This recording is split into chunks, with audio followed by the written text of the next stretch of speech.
روایت میں آتا ہے کہ ایک یہودی نے سرے بازار حضور اکرم صلی اللہ علیہ وسلم کو آواز دے کے روک لیا، اے محمد صلی اللہ علیہ وسلم۔ حضور نے اس سے کچھ قرض لے رکھا تھا تو لوگوں کے سامنے کہنے لگا کہ مجھے میرے پیسے دیجئے۔ قربان جاؤں، مصطفیٰ کریم آقا اس کے سامنے کھڑے ہیں، تاجدار انبیاء ہیں، انتہائی شفیق لہجے میں اسے گزارش کر رہے ہیں، التجا کر رہے ہیں کہ مجھے کچھ وقت دو، میں تمہیں واپس کر دوں گا، فی الحال میرے پاس نہیں ہے۔ وہ بار بار حضور کی ریش مبارک داڑھی کو ہاتھ لگا رہا تھا۔ پیچھے سے ایک گرجدار آواز آئی، اگر دوبارہ تم نے حضور کی داڑھی کو ہاتھ لگایا میں تمہاری گردن کاٹ دوں گا۔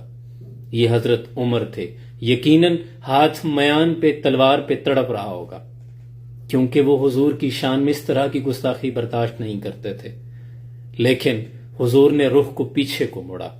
جس سہانی گھڑی چمکا طیبہ کا چاند، اس تلے افروز سات پہ لاکھوں سلام، اور جن کے آنے سے مرجھائی کلیاں کھلی، اس کلے باد منبت پہ لاکھوں سلام، جن کے آگے تنی گردنیں جھک گئی، اس خدا داد شوکت پہ لاکھوں سلام۔ مصطفیٰ کریم آقا نے چہرہ انور پیچھے موڑا اور کہا کہ عمر، میں نے پیسے دینے ہیں اور تم کس انداز میں اس سے بات کر رہے ہو؟ کیا یہ انداز ہونا چاہیے؟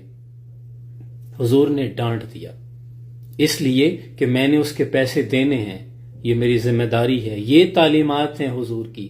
آج سر راہ چلتے ہوئے ہمیں کوئی فکرہ کس دے تو ہم کہتے ہیں کہ اس نے میری حد کی عزت کی ہے، اس نے میری شان میں گستاخی کر دی ہے، میری عزت میں کمی آ گئی ہے، اور یہاں مصطفیٰ کریم آقا تاجدار انبیاء ہیں۔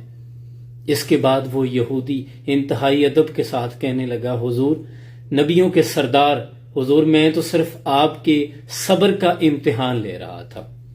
مسلمانوں کے نبی ہے محمد صلی اللہ علیہ وسلم، میں تو بس آپ کے صبر کا امتحان لے رہا تھا، لوگ آزمایا کرتے تھے۔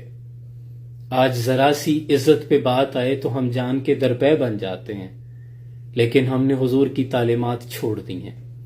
حضور کہتے ہیں، پتر جب تک پتھر مارنے والوں کو دعائیں نہ دی جائیں، مصطفیٰ کریم آقا سے عشق کا دعویٰ محض دعویٰ ہے، سچا نہیں ہو سکتا۔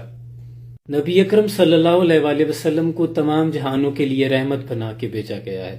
امتی ہونے کے ناطے ہمارا یہ فرض بنتا ہے ان کا انداز رحمت اپنائیں اور اسے دوسرے لوگوں تک پہنچائیں۔ اللہ آسانیاں حاصل اور تقسیم کرنے کا شرف عطا فرمائے۔ سلام پہنچے۔